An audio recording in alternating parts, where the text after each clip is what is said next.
अहिले हामी यसो यता देख्न सक्नुहुन्छ यो चाहिँ मसनघाट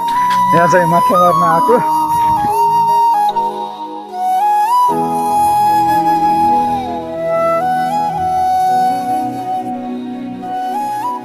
साथीहरू हेर्न सक्नुहुन्छ हाम्रो माछा माराइ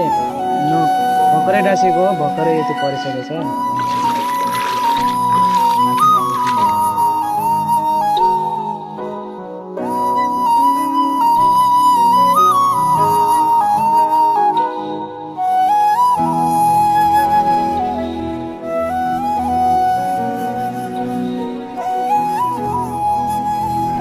हेर्न सक्नुहुन्छ यहाँ भर्खरै माछा मारिरहेछन् यसो माथि मसनघाटतिर गाइज देख्न सक्नुहुन्छ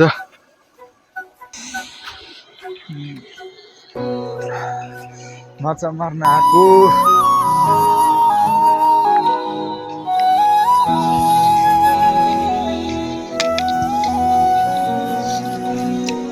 दस 7-10 जति भयो